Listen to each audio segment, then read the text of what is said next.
ഒരാൾ ഒരാളുടെ കയ്യിലിട്ട് തട്ടിക്കളിച്ചത് അല്ലേ എന്താ പറയുന്നത്,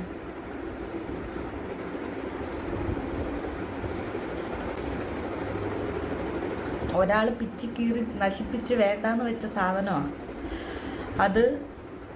മറ്റൊരാൾ പൊന്നുപോലെയാണ് നോക്കുന്നത്. എന്നെ അതുപോലെ നന്നായിട്ട് നോക്കുന്നുണ്ട്, എന്നെ അതുപോലെ ഹെൽപ്പ് ചെയ്തു ഇതിൽ നിന്നും കൊണ്ടുവരാൻ. ഇല്ലേ ഞാൻ ഒരു പക്ഷേ ആജീവനാന്തം എനിക്ക് എത്ര നാൾ ഞാൻ ഉണ്ടായിട്ടുണ്ട്. ഹായ് ഗൈസ്, ദീപ്തി ടീച്ചർ അറിയാത്ത ആരെങ്കിലും ഉണ്ടോ? എനിക്കറിയില്ല. കാരണം അത്യാവശ്യം നല്ല രീതിയിലുള്ള ഒരു ഫാൻ ഫോളോവേഴ്സ് ഉള്ള ആൾ തന്നെയാണ് ദീപ്തി ടീച്ചർ. ഞാനും ആളുടെ അക്കൗണ്ട് ഓൾറെഡി സബ്സ്ക്രൈബ്ഡ് ആണ്. ഞാൻ കുറേ കാലം മുമ്പാണ് സബ്സ്ക്രൈബ് ചെയ്തിട്ടുള്ളത്.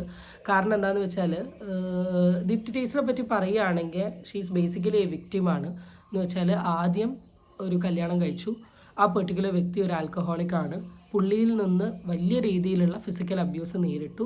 അത് ഓവർകം ചെയ്ത് വന്നതിന് ശേഷം ടീച്ചറായിരുന്നു ദീപ്തി ചേച്ചി കൃഷിയിലോട്ട് ഇറങ്ങുകയും കാട്ടിലുള്ള ആൾക്കാരെയൊക്കെ സഹായിക്കലും അവരുടെ കൂടെ കുറേ വീഡിയോസും കാര്യങ്ങളൊക്കെ ഇട്ടു.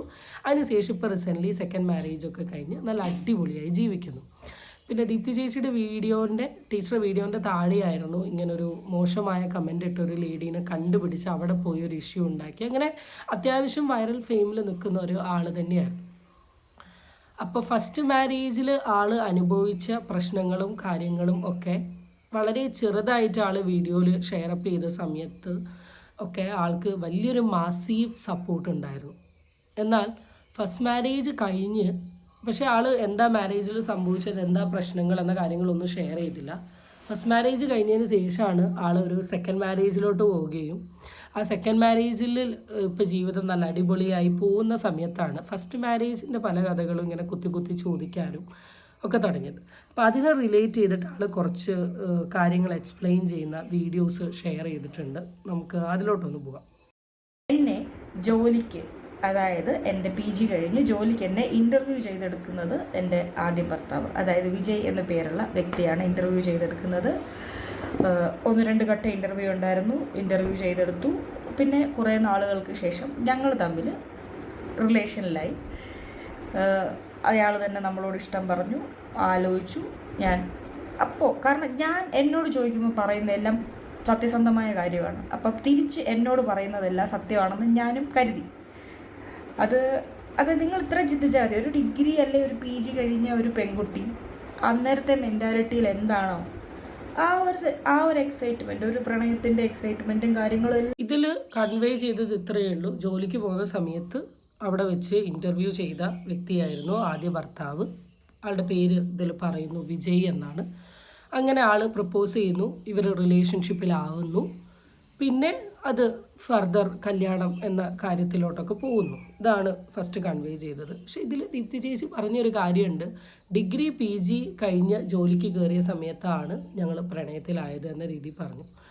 അപ്പോൾ അതിൽ പറഞ്ഞിരുന്നു ഈ പുള്ളിക്കാരൻ പറയുന്ന എല്ലാ കാര്യങ്ങളും ഞാൻ വിശ്വസിച്ചിരുന്നു. കാരണം ഒരു പ്രണയത്തിൻ്റെ ഒരു സ്റ്റാർട്ടിങ് ഫേസിൽ അല്ലെങ്കിൽ ആ ഒരു പ്രണയം ഇങ്ങനെ ഫീൽ ചെയ്തുകൊണ്ട് നിൽക്കുന്ന സമയത്ത് നമ്മളുടെ ഓപ്പോസിറ്റ് പാർട്ട്ണറിൻ്റെ കയ്യിൽ നിന്ന് തെറ്റോ അല്ലെങ്കിൽ ഒരു നെഗറ്റീവായിട്ടൊന്നും ഫീൽ ചെയ്യില്ല എന്നുള്ളത് ആ ഒരു സമയത്ത് അങ്ങനെയാണെന്നുള്ളത്. പക്ഷേ സത്യസന്ധമായി എൻ്റെ ഒരു എക്സ്പീരിയൻസിൽ പറയുകയാണെങ്കിൽ എനിക്ക് പ്രണയം എന്താണ്, എങ്ങനെ ഒരു പാർട്ട്ണറെ സെലക്ട് ചെയ്യണം എന്നുള്ളത് എനിക്ക് ബേസിക്കലി മനസ്സിലായത് എൻ്റെ ആഫ്റ്റർ PG ആണ്.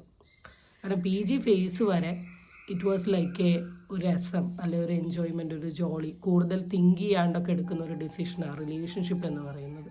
പക്ഷേ നമ്മൾ PG ഒക്കെ കഴിഞ്ഞ് ഒരു വർക്കിലോട്ടൊക്കെ ഇറങ്ങി ലൈഫ് എക്സ്പീരിയൻസസ് ഉണ്ടാവുമല്ലോ. നമ്മൾ ഒരു പഠിച്ചുകൊണ്ട് നിൽക്കുന്ന എക്സ്പീരിയൻസ് അല്ല when it comes to work.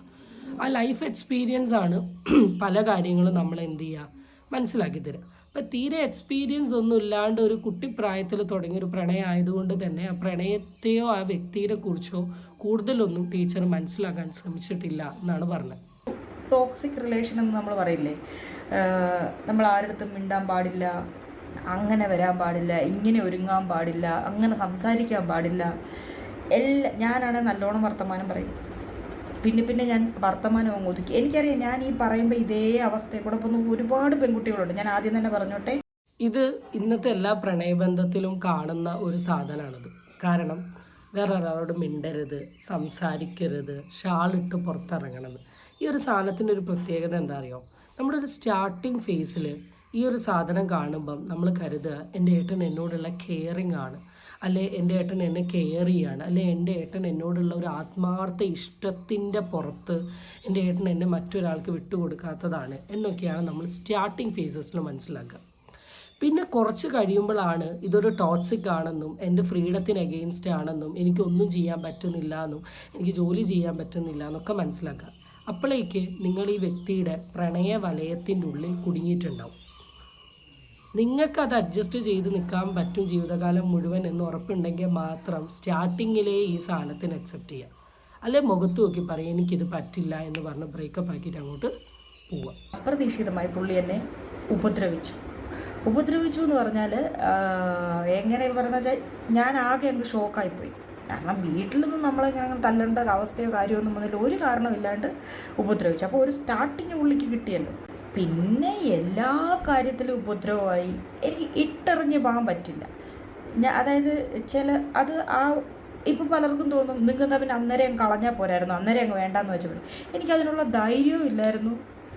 എനിക്കൊരു തരം സഹതാപമായിരുന്നു. പിന്നെ എനിക്ക് ഒന്നെന്ന് പറഞ്ഞാൽ നമ്മൾ ആത്മാർത്ഥമായിട്ടൊരാളെ സ്നേഹിച്ചു കഴിഞ്ഞാൽ എത്രയ്ക്കാന്ന് പറഞ്ഞാൽ എന്താ പറയുക, ഈ റിലേഷൻഷിപ്പ് ടേൺ ചെയ്ത് ഒരു ഉപദ്രവത്തിലോട്ട് എത്തിക്കഴിയുന്ന സമയത്ത് തന്നെ അതിൻ്റെ ടോക്സിസിറ്റി മനസ്സിലാക്കി ബ്രേക്കപ്പ് ആക്കണമായിരുന്നു. പക്ഷേ ഐ അണ്ടർസ്റ്റാൻഡ്, ഐ റെസ്പെക്റ്റ്. ചില ആൾക്കാർക്ക് ഇതിന് പറ്റില്ല. കാരണം അവർ അത്രത്തോളം ആ റിലേഷൻഷിപ്പിൽ അങ്ങ് വീണ് പോയിട്ടുണ്ടാവും. എന്ന് വെച്ചാൽ ആ വ്യക്തി ഇല്ലാണ്ട് എനിക്ക് മുന്നോട്ട് ജീവിക്കാൻ പറ്റില്ല എന്നൊരവസ്ഥയിലോട്ട് ആ പെർട്ടിക്കുലർ പേഴ്സൺ എന്ന് പറയുന്നത് എത്തിയിട്ടുണ്ടാകും. അല്ലെങ്കിൽ രണ്ടാമത്തെ ഒരു സാധനം, ഇങ്ങനെ ഈ ഉപദ്രവിക്കുന്ന ഈ ആൾക്കാർക്ക് അല്ലെങ്കിൽ ഈ ടോക്സിക് ബിഹേവിയർ ഉള്ള ആൾക്കാർക്ക് ഒരു അമിത സ്നേഹമാണ് ഈ പേഴ്സണിൻ്റെ അടുത്തുണ്ടാവുക. ആ അമിത സ്നേഹം കൂടി ഒരു തരം ഭ്രാന്ത് അവസ്ഥയിലോട്ട് എത്തുന്ന സമയത്താണ് ഇവരിങ്ങനെ റിയാക്ട് ചെയ്യുക.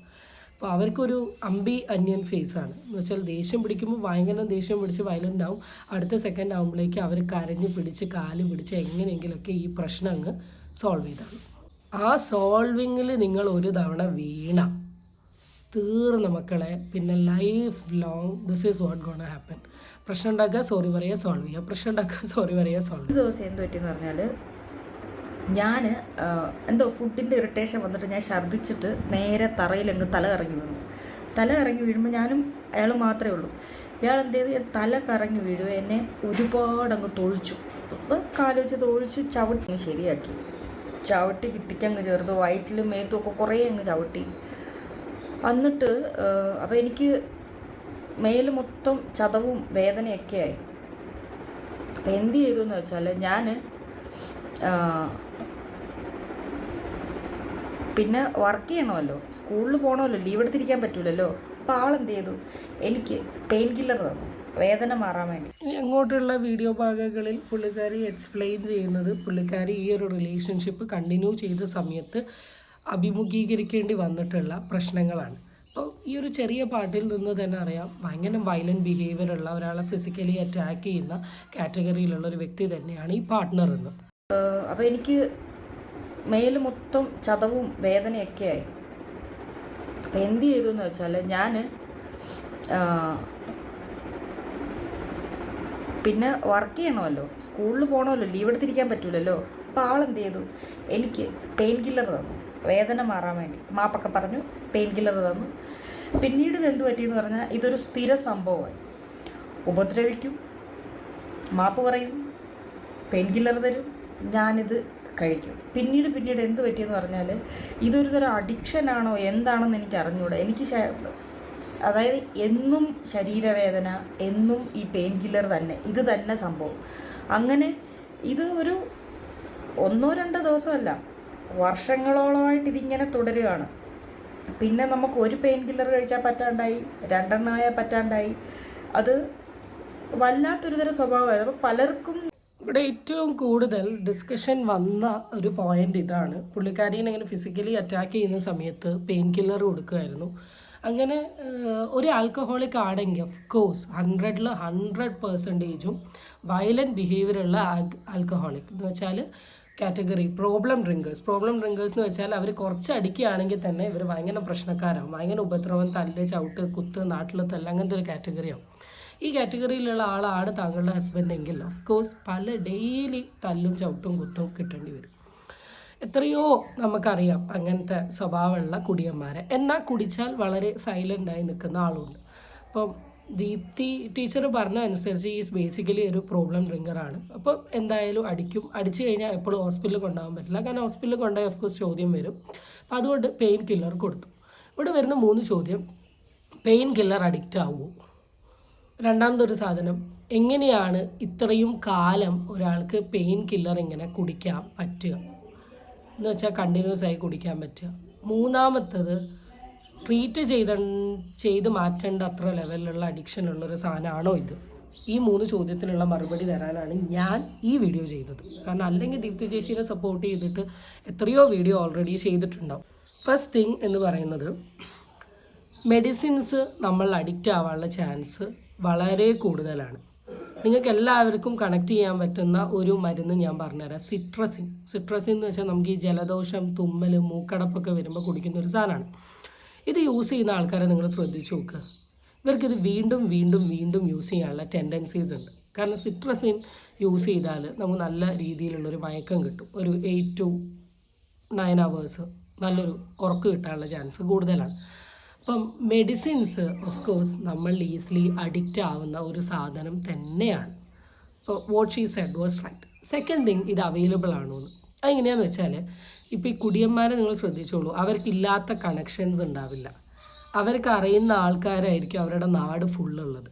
അപ്പോൾ ഈ മെഡിക്കൽ ഷോപ്പുകാർക്ക് പ്രിസ്ക്രിപ്ഷൻ ഇല്ലാണ്ട് ഗുളിക കൊടുക്കാൻ പാടില്ല എന്നൊരു നിയമം ഉണ്ടെങ്കിലും വളരെ അടുത്ത് വേണ്ടപ്പെട്ട ആൾക്കാർക്ക് ഇവർ പ്രിസ്ക്രിപ്ഷൻ ഇല്ലാണ്ട് ഗുളിക കൊടുക്കുന്നൊരു സിറ്റുവേഷൻസ് ഉണ്ട്. മൂന്നാമത്തത്, ഓൺലൈനായിട്ടുള്ള ഒരുപാട് പ്ലാറ്റ്ഫോമുകളിൽ, ഗൂഗിൾ പോലെയുള്ള പല പ്ലാറ്റ്ഫോമുകളിൽ നമ്മൾ നോക്കുകയാണെങ്കിൽ നമുക്ക് ഗുളികകൾ വാങ്ങാനുള്ള, പൈസ അയച്ചു കൊടുത്ത് ഗുളികകൾ വാങ്ങാനുള്ള ഒരു അവൈലബിലിറ്റി ഉണ്ട്. ഞാൻ പറയുന്നത് ഇത് തെളിവ് വെച്ച് എനിക്ക് പുറത്ത് കാണിക്കാൻ പറ്റുന്ന ഒരു സാധനമല്ല, പക്ഷേ എനിക്കറിയാം. കാരണം ലഹരി കിട്ടാണ്ട് വരുന്ന സമയത്ത് ലഹരീനെ റീപ്ലേസ് ചെയ്യാൻ പറ്റുന്ന ഗുളികകൾ ഇന്ന് മാർക്കറ്റിൽ അവൈലബിൾ ആണ്. I don't want to say the name. അപ്പം എൻ്റെ പേഷ്യൻസ് വരുന്ന സമയങ്ങളിൽ ഞാൻ ചോദിക്കുന്നുണ്ട്, നിങ്ങൾക്ക് ഈ ലിസ്റ്റ് ഒന്നും ഇല്ലാണ്ട് നിങ്ങൾക്ക് ഈ സാധനം എവിടെ നിന്നാണ് കിട്ടുന്നത് എന്ന് ചോദിക്കുമ്പോൾ എന്നോട് പറഞ്ഞൊരു ജനറൽ നോളജ് ഞാൻ നിങ്ങൾക്ക് കൺവേ ചെയ്തു എന്നേ ഉള്ളൂ. അപ്പോൾ ഈ ഉറക്ക ഗുളിക അല്ലെങ്കിൽ ഈ പെയിൻ കില്ലർ എന്ന് പറയുന്നത് വളരെ ഈസി ആയിട്ട് എവിടെന്നെങ്കിലുമൊക്കെ ഒപ്പിച്ച് കൊണ്ടുവരാനും ഡെയിലി ഈ ചേച്ചീനെ കുടിപ്പിക്കാനും ഇത് പോസിബിൾ ആയിട്ടുള്ളൊരു സാധനമാണ്. And of course pain killer എന്ന് പറയുന്ന ഒരു സെഡേറ്റീവ് മെഡിസിനാണ്. ഈ സെഡേറ്റീവ് മെഡിസിൻ ഈസിലി ഒരാളുടെ ബോഡിയിലോട്ട് എത്തിയിട്ടുണ്ടെങ്കിൽ അയാൾ സെഡേറ്റീവ് ആയി പോവുകയും ചെയ്യും.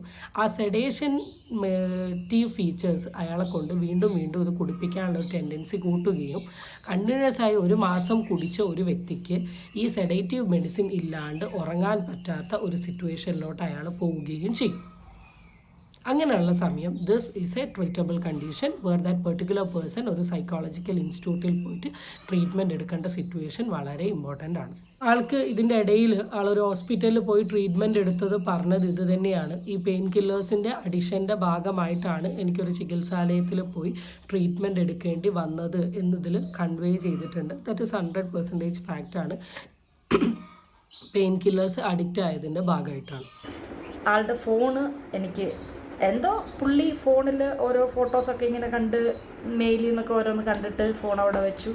ആളുടെ ഫോണിന് എൻ്റെ കയ്യിൽ, എനിക്ക് ലോക്കറിയാം, ഞാൻ നോക്കുമ്പോൾ ആള് ഒരു സ്ത്രീ 2 കുട്ടികൾ, അതായത് ഒരു ഫാമിലി ഫോട്ടോ ഞാൻ കണ്ട് ശരിക്കും ഞാൻ ഷോക്കായിപ്പോയി. കാരണം അത്യാവശ്യം വലിയ കുട്ടികളാണ്, നല്ലൊരു ഫാമിലി ഫോട്ടോ തന്നെയാണ് പുള്ളിക്ക്. അപ്പം നമ്മൾ ഡി അഡിക്ഷൻ സെൻ്ററിൽ നിന്നൊക്കെ വന്ന സമയമാണ്. ഇതിനെ പറ്റി എനിക്ക് പറയാനുള്ളൊരു കാര്യം എന്താണെന്ന് വെച്ചാൽ, കാരണം ഇന്ന് ഇങ്ങനെ കാലം മുമ്പോട്ട് പോകുന്ന സമയത്ത് ഈ മദ്യത്തിന് ഒരുപാട് സൈഡ് എഫക്റ്റ് ഉണ്ടെങ്കിലും അല്ലെങ്കിൽ ഒരുപാട് പ്രശ്നങ്ങളുണ്ടെങ്കിലും അതിൽ വൺ പ്രശ്നം എന്താണെന്ന് വെച്ചാൽ സെക്ഷുവൽ അട്രാക്ഷൻസ് കൂട്ടാൻ ഉള്ള കഴിവ് ലഹരിക്കുണ്ട്, പക്ഷേ എസ്പെഷ്യലി മദ്യത്തിനുണ്ട്. അപ്പോൾ മദ്യം നന്നായി അടിച്ചിട്ടുണ്ടെങ്കിൽ നമുക്ക് സെക്ഷുവൽ അട്രാക്ഷൻസ് കൂടാനുള്ള താല്പര്യമുണ്ട്. അതുവഴി നമ്മളുടെ ട്രീറ്റ്മെൻറ്റ് എടുക്കുന്ന പേഷ്യൻസിന് പലതരത്തിലുള്ള എക്സ്ട്രാ മരീറ്റൽ റിലേഷൻഷിപ്പ് ഉണ്ടാവാനുള്ള ചാൻസസ് കൂടുതലാണ്. എന്ന് വെച്ചാൽ അവിഹിതം. നിങ്ങൾക്ക് ഇത് അറിയാത്തതുകൊണ്ടാണ്, ഞാൻ ഈ ഫീൽഡിൽ നിൽക്കുന്നതുകൊണ്ട് തന്നെ ഞാൻ കാണുന്ന ക്ലയൻസിന് എത്രയോ പേർക്ക് എക്സ്ട്രാ മാരിറ്റൽ റിലേഷൻഷിപ്പ് ഉണ്ട്, ഫേസ്ബുക്കിൽ ചാറ്റ് ചെയ്യുന്നവരുണ്ട്, പഴയ കാമുകിയെ കണക്ട് ചെയ്തവരുണ്ട്, അങ്ങനെ പല റിലേഷൻഷിപ്പ് ഉണ്ടാവും. കാരണം അടിച്ച് നിൽക്കുന്ന സമയത്ത് അവർക്ക് ഭയങ്കര ധൈര്യം.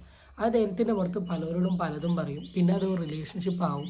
പിന്നെ അതിങ്ങനെ വളർന്ന് പന്തലിച്ച് മുമ്പോട്ട് പോകും. പിന്നെ ഭാര്യ പിടിക്കും, ചിലർ നിർത്തും, ചിലർ നിർത്തില്ല, ചിലർ കണ്ടിന്യൂ ചെയ്തുകൊണ്ട് പോകും. അപ്പോൾ ഈ extra relationship is A common thing. അപ്പോൾ പുള്ളി ഒരു ആൽക്കഹോളിക് ആയതുകൊണ്ട് തന്നെ ആ റിലേഷൻ ഉള്ള സമയത്തായിരിക്കാം, ഡിവോഴ്സ് ആയില്ലേ എന്നൊന്നും അറിയില്ല, അതിൻ്റെ സമയത്തായിരിക്കാം ചിലപ്പോൾ എന്ത് ചെയ്തത്, പുള്ളി ഈ റിലേഷൻഷിപ്പിൽ വീണ് പോയിട്ടുണ്ടാവും.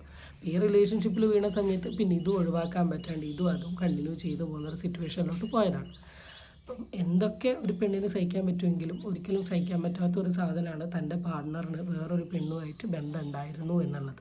അതറിയാണ്ട് വിവാഹത്തിലോട്ട് വരുന്ന ഒരു ചെറിയ പ്രായത്തിലുള്ള ഒരു പെണ്ണിനെ സംബന്ധിച്ച് അതൊരിക്കലും അക്സെപ്റ്റ് ചെയ്യാൻ പറ്റില്ല.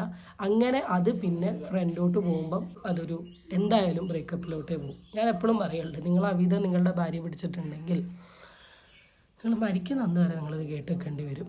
ഒരു 99% പുരുഷന്മാർ, 1% രക്ഷപ്പെട്ടാൽ പെട്ട്, അത്രയേ ഉള്ളൂ. സോ ഇതൊരിക്കലും ടീച്ചർക്ക് അക്സെപ്റ്റ് ചെയ്യാൻ പറ്റുന്നൊരു സാധനം അല്ല.